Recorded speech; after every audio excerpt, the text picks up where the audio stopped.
The Blue Jewel. Chapter 1. Part 2. ARIAN. A skinny dog is all fleas, that saying was what she had in mind as she watched her young patient sleep peacefully in bed. The sick woman had improved considerably since the afternoon and was now resting. ARIAN had a little time to meditate and rest from the hustle and bustle of the past few weeks. Despite the improvement, he couldn't help but stare at his patient, admiring his beautiful hair. With an almost instinctive gesture, he began to observe himself in a nearby mirror. He was worried to see his fatigued face and the unkempt appearance of his hair, and his skin tone was very pale. These were all symptoms of a person who had not rested much in recent weeks. With great care he sat up from the girl's bed and tiptoed towards a window to his left. From there he could observe the mountains inside. Soon it will dawn, he thought, and because of the few clouds that the still starry sky showed, tomorrow would be a clear day where the sun could reign in all its splendor. It was already noticeable that the harsh winter was subsided, and that soon spring would come to help heal the wounds caused by the winter season. His gaze focused on the mirror again, and what he saw again he didn't like very much. In the reflection appeared a young woman wearing a huge skirt of a worn brown color and a whitish blouse that indicated that those clothes had better times. Despite his current emaciated appearance, he still maintained a certain amount of dignity. ARIAN was far from short, measuring about 1.70 meters tall. He could be compared to most men in the region, although he was in the bones. With the hustle and bustle of the last few weeks, he had not eaten much and the stress had made him lose weight. His face was sharper than usual. "I should eat something else. If I continue down this path, I will end up being a specter," he decided mentally. ARIAN lay down next to his patient again. The little girl had a bed that was too spacious and too tempting for someone who hadn't slept in a decent way for the past 20 days. Despite his lack of sleep, as soon as he went to bed he realized he couldn't keep an eye on it. There was so much accumulated tension that sleep seemed unnecessary. Now he had the tranquility and time to sort out his thoughts, which was not an easy task, especially since the memories were piling up without order. Whenever things go wrong, one thinks that the past times were better, but there was also the addition that in his head he had a question that was difficult to answer. Since when did things start to go wrong? The truth, he had to make a great effort to answer it since things did not go well for a long time. The young woman searched her memories for some pleasant moment that had happened to her lately. The closest in time that came to her mind was the happy face of her brother Nilam laughing next to her before she left for the south. It was at the beginning of last summer. Nilam was preparing to travel south, far away from Caesarea. Their destination was the city of Tripulia, located in the great kingdom of Olbiana. Crew called the City of Magic, since it is there where the headquarters of the most powerful orders of magic from around the world reside. Nilam traveled to receive the education necessary to become a great magician. Traveling south was not his brother's idea, but his master LOEF, the one-eyed, as he believed that Nilam had a serious chance of becoming one of the best magicians in the region. LOEF was not only the teacher of both brothers but was also their adoptive father, since the parents of Nilam and ARIAN died when they were 2 children, and having no direct relatives to take care of them was LOEF who was responsible for their care. The old man had raised them all these years, and in Caesarea everyone knew him by the nickname of El Tueto, because he had a glass eye that he often hid under a patch. LOEF was the magician of Caesarea. He had arrived from the south about 5 years before the birth of both brothers and had settled in to live quietly his last days, as he himself had recognized many times. But his healing gifts and magical abilities were soon discovered and used by the inhabitants of Caesarea. Those who were grateful for his services decided to reward him, so the council of the Caesarea, at popular request, decided to give him an abandoned house on the outskirts of the city and provide him with the necessary food for his maintenance in exchange for being something like the doctor of the community, something that LOEF gladly accepted. But not only did he work as a magician and healer, LOEF was a person who had traveled a lot and who possessed a vast culture which made him a man versed in many subjects in which to advise the people of Caesarea. LOEF's life was a mystery. What little ARIAN knew was that his teacher had studied in Croia but had not reached the level of other fellow students such as Ferdinand de Bussy, who now presides over the Great Council of Magic Orders. LOEF had studied with Ferdinand himself, although over time he saw that his level was much lower than that of his famous friend and became one of the many adventurers who travel Shanaris in search of fortune. In one of his most exciting adventures was where he lost his right eye as a miserable green troll ripped it from the socket in the course of a bloody fight and had no choice but to replace it with a glass eye. The old wizard not only raised them but also began to teach them some of his acquired knowledge. What began as a mere diversion to entertain themselves during the long winter days was turning into something more serious. As his two students progressed in their teachings, LOEF realized that they both had quite a few skills for magic and healing. Nilam excelled above all in the magical arts, and ARIAN, on the contrary, was a student with a natural talent when it comes to using medicinal plants and also possessed great healing gifts innately. As time passed, as ARIAN recalled with a slight smile on his face, they became as skilled as their teacher. LOEF always told them that it was a shame to waste so much talent in this small corner of the world. It was necessary, in order not to stagnate its evolution, to travel to other places in order to acquire more experience and knowledge. One day LOEF proposed to the Council of Citizens of Caesarea the necessity of sending his two pupils to the south, to Tripulia, to receive the training of the best teachers and scholars. The council accepted LOEF's proposal but only had enough funds to send one of the magician's students. ARIAN then remembered, not without some misgivings, as LOEF did not hesitate for a second, he chose his brother Nilam to go to Tripulia. LOEF comforted ARIAN by telling him, "It's more important for your brother to continue with magic studies. Your skills are great enough to take care of your people here. You don't need to learn more." As expected, the news caused a stir throughout Caesarea, and on the eve of Nilam's departure a big party was organized in his honor. Many inhabitants gave gifts to Nilam, from clothes made with wool to a wonderful case of whalebone, which was given to him by the fishermen of the area, to store the scrolls that he would undoubtedly need to learn in the Magic Academy. After a great banquet was held after the delivery of presents, the whole town participated in the party, dancing and laughing with music and fire. ARIAN was happy for his brother. He would become a great magician, and one day he would return to her and tell her the wonders of the world. They ate, danced and laughed until late at night. But she still remembered something else about that night, something that curiously she had not paid attention to until then and that now seemed important to her. At the end of the party, the three returned to their small house located on the outskirts of Caesarea. ARIAN went to bed the first as she was exhausted from the party, but the two men stayed for a while smoking with their pipes in the dim light of the fireplace. In principle, she used to have an easy sleep. Her brother used to say that when he slept he could pass an army of 1,000 drunken orcs by his side that would not wake up.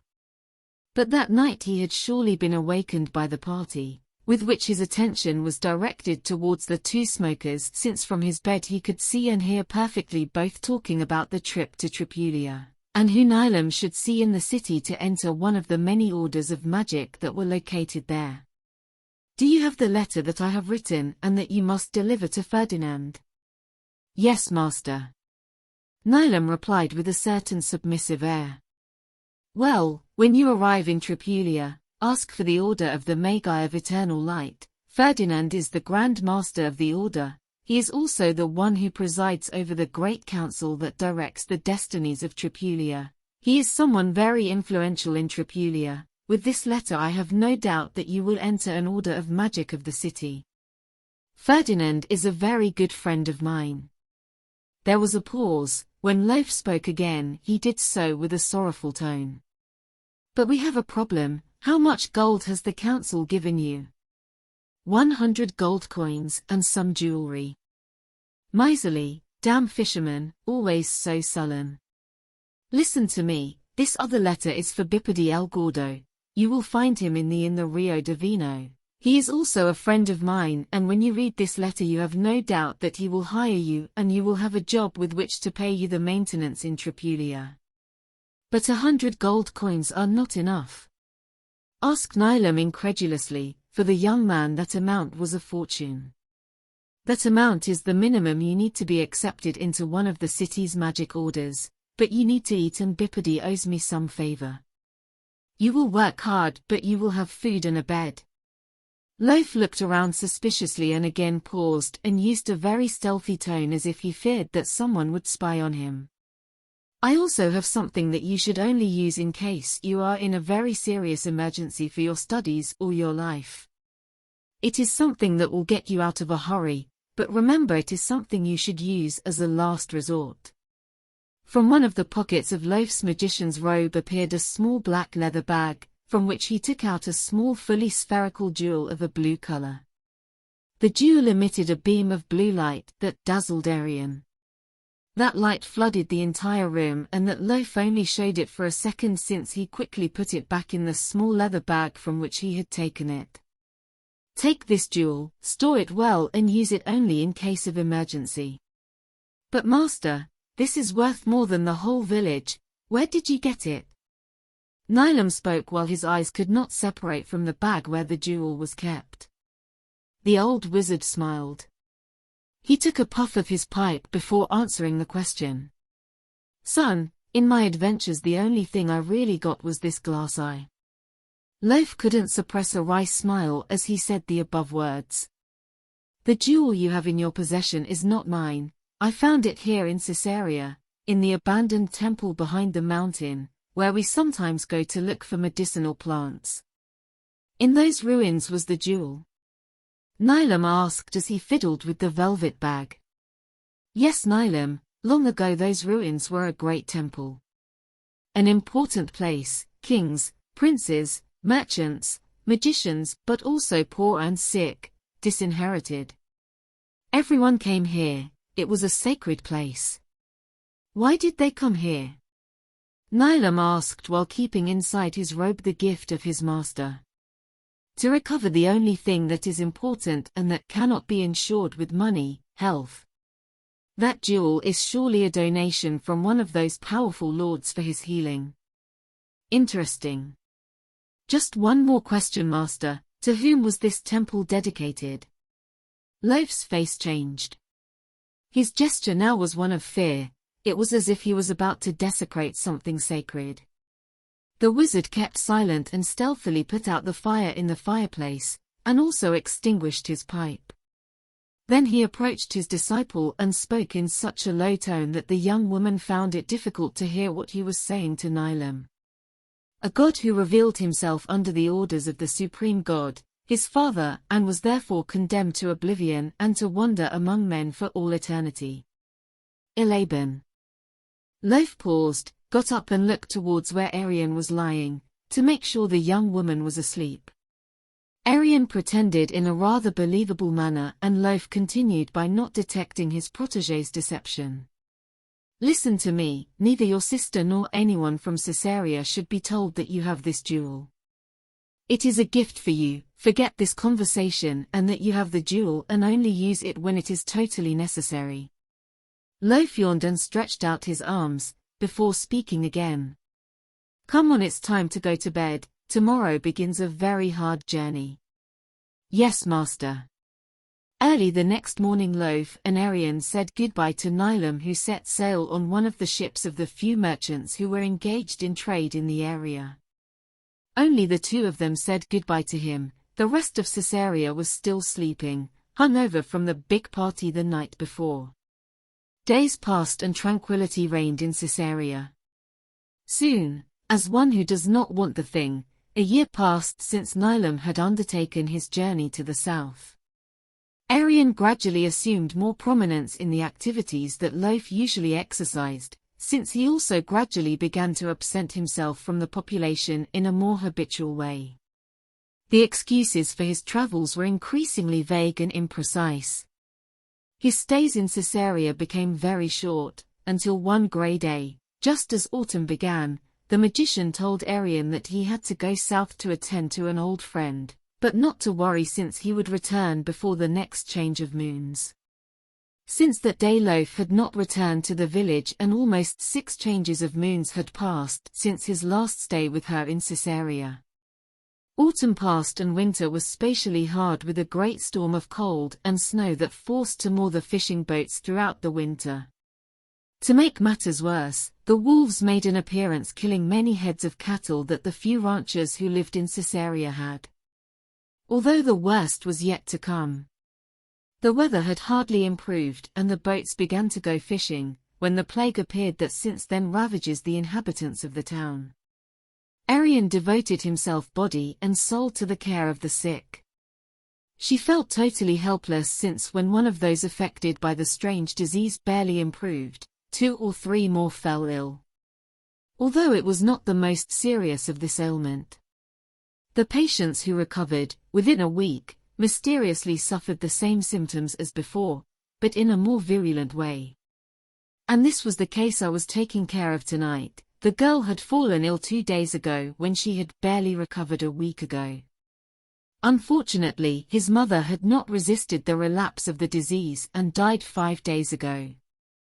Leaving the little girl alone, that's why ARIAN took care of her with special affection since he could not help but see in the girl his image of when she was little and her parents died leaving her and her brother alone.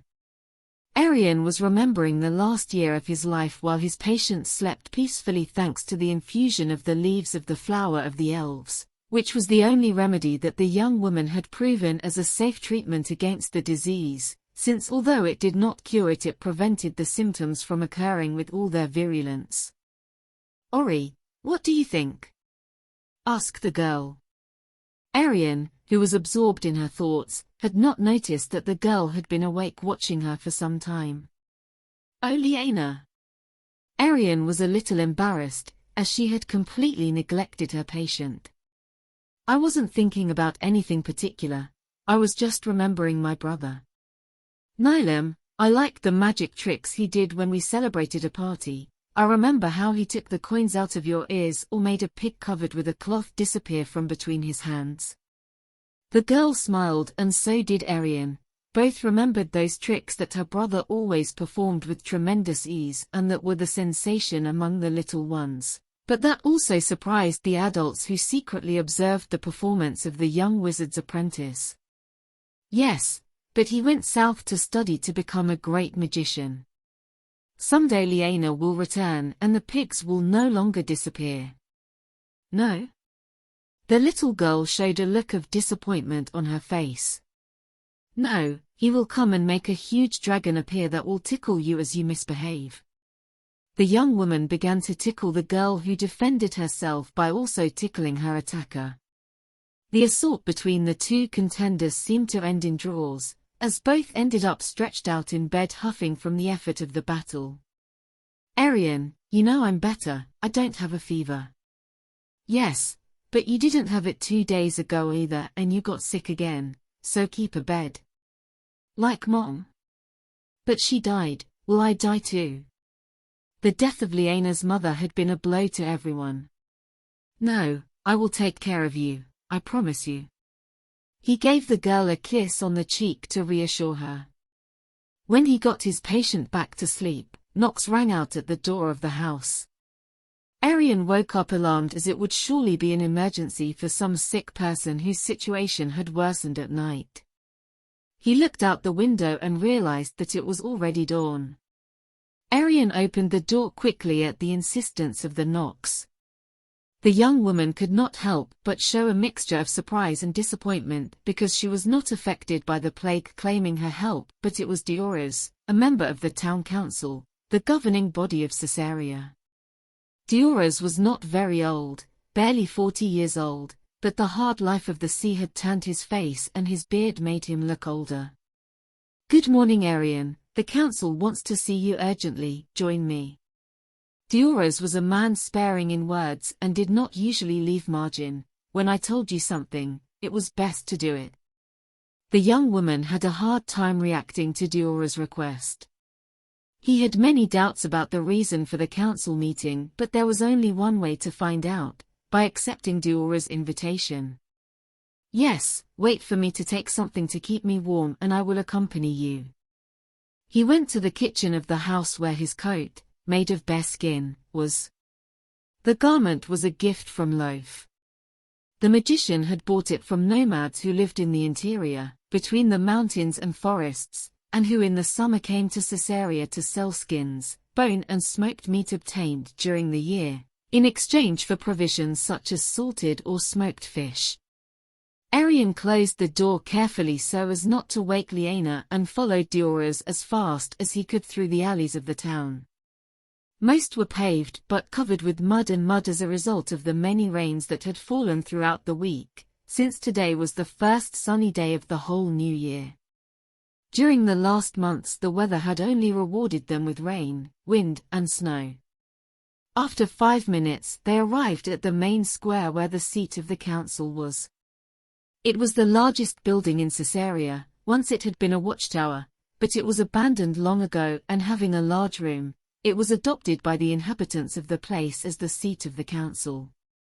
Diores opened the large door that was the entrance to the only room of the building, a huge room where the members of the council sat and that allowed to gather all the inhabitants of Caesarea when an assembly was held. Although on this occasion there were only 9 members, counting Diores of the 19 that made up the council, since many were affected by the plague and lay convalescing. In the middle of the room were the remaining 8 members gathered, except Diores who remained by ARIAN's side. Seated at the large elongated table that presided over the room and which had 19 chairs, 1 for each member of the council. The councillors were talking to each other when their gazes focused on the young woman and there was silence in the great room. Most of the council was not amused by LOEF's absence in these difficult times. For them ARIAN, although willful, was not able to face the plague alone. Welcome dear ARIAN. I greet you effusively Myrtani, who chairs the council and thus broke the uncomfortable silence in the room. Myrtani hurried to the entrance where ARIAN was to hug her effusively. Myrtani was one of the most powerful characters in Caesarea, since he presides over the town council but was also quite rich. He owned the 4 largest fishing boats in Caesarea. Myrtani knew ARIAN well. ARIAN's father was the captain of the favorite ship he owned by the council president. ARIAN's father to Myrtani had been like a brother, but then the terrible misfortune of the shipwreck of that great ship occurred with ARIAN's parents on board. It was a disaster for Myrtani and for all of Caesarea, as everyone had at least one relative or acquaintance who were victims of the shipwreck. No wonder the Myrtani ship disaster was one of the saddest events in Caesarea's recent history. Myrtani, given the close relationship with ARIAN's parents, was about to shelter the 2 orphans, and perhaps it would have been the most logical, but seeing that LOEF took care of them. The president of the council remained in the background, but helped the 2 brothers in an indirect way by paying for the maintenance of the 2 little ones. But even so, Myrtani maintained a close relationship with the 2 children and they had spent quite a bit of time with the family of the president of the council, especially playing with their children. ARIAN in Myrtani's house was treated in a special way. All of Myrtani's children were boys and both he and his wife longed for a daughter, so ARIAN was always constantly spoiled at home. ARIAN grew up and so did Myrtani's children, so the couple decided that it was in everyone's best interest for ARIAN to marry their eldest son Phidias. Perhaps because of this desire of the Myrtani family, the head of the family was quite vehemently opposed to the young woman leaving Caesarea with her brother. Almost all the funds for his brother's trip came from the Myrtani coffers, and it was well known that if they wanted they could donate the amount necessary to finance the trip of the 2 brothers. This decision caused ARIAN to cool his relationship with the Myrtani and Phidias. He blamed his imprisonment in Caesarea on both them and LOEF. But despite these small frictions, both parties had a cordial relationship. Matani maintained the hope that in the future, sooner or later, ARIAN would reconsider and agree to marry Phidias. The young woman also couldn't get along with the most powerful person in Caesarea. Matani's desire that ARIAN be his future daughter-in-law caused that the absence of LOEF did not make him very funny. It was the old wizard who had to take care of the duties with the community and leave the young woman with more free time to worry about her future.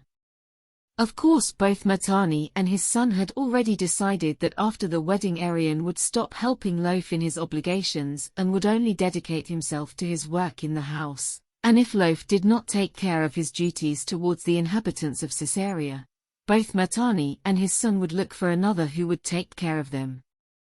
Despite these frictions, Matani maintained a cheerful expression before the young woman. Nothing seemed to indicate tension on her face, except for the uncomfortable silence in the room and the extreme seriousness of the other members of the council. Matani took a seat in the center of the table, in the place reserved for the president of the council. ARIAN walked towards them slowly. Matani's expression changed, from one cheerful to one serious, almost sad. How many new patients have appeared in recent days? 12 more. Huram and his wife Linara fell last night, although with mild symptoms. I hope they recover soon, replied ARIAN seriously. And tell me, in total, how many sick people there are in all Caesarea? I don't know the exact number, but they must exceed 100 right now.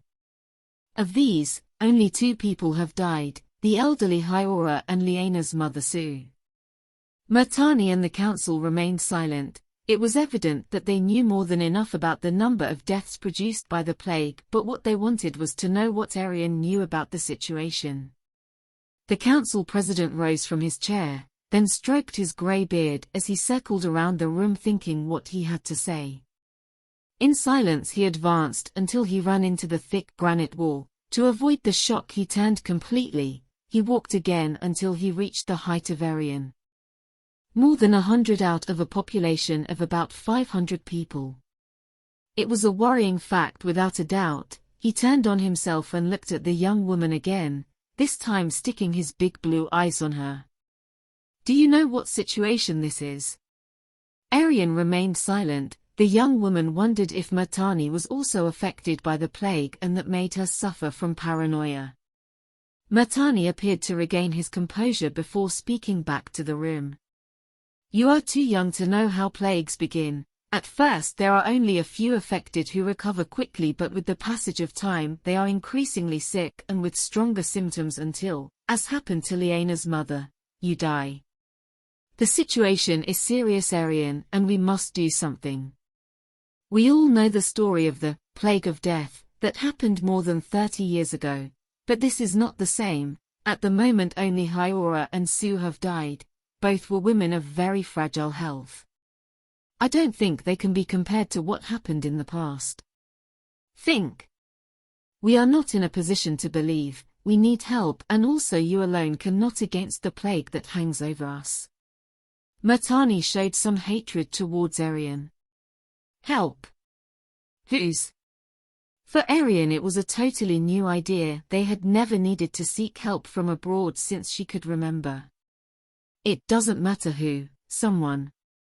That is why we have called you, to inform you that a group headed by my son Phidias has already left to go south, towards the ports of Zera and Huran. They will look for priests, magicians, clergy, healers, anyone who offers to help us fight this threat. Then you relieve me and also LOEF. ARIAN's tone was grief-stricken with tears in his eyes.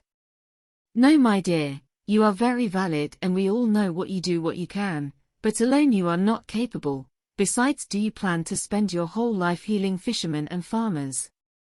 You should think about your future now that you're young, but it's up to you. He paused, but everyone in the room knew what Matani meant. As for LOEF, nobody knows where he is. You don't know either. Even if he returns, the fact is that LOEF is very old and it may be that some mishap happened to him during his last trip. In any case, sooner rather than later it will be withdrawn and we must find someone to turn to in cases of emergency. If you find someone, then will that person replace me? I don't like to call it that. Who has to be replaced is LOEF, since I remind you that you are a simple helper. Of course you can help whoever asks you, but we believe that we must find someone with more experience. If the expedition is successful and we find help, maybe some of those people want to stay in Caesarea, we will be happy, and if that person agrees you could be his assistant just as you were from LOEF. When Mertani finished saying that, the rest of the council rose and left the room, implying that the meeting was over. ARIAN was still standing with a serious expression, staring at Mertani. The young woman had managed to suppress tears but was waiting for a convincing response for LOEF's dismissal. Mertani seemed to understand the young woman and spoke to her with an affable gesture, just as when she was a child. "We just have to tell you, and surely you will be very busy. You can leave." "Why are you doing this to me, Mertani?" Now that they were alone, the young woman was able to cry. The president of the council did not say anything more. He only approached the height of the young woman and stroked her hair while she cried and then disappeared. There was only her and Duras at the door, waiting impatiently for the young woman to come out. ARIAN regained his spirits, raised his head. The sun began to take height and entered through the skylights that were at the top, illuminating magnificently the interior. Nothing could be done to him. He regained his dignity and walked out of the tower.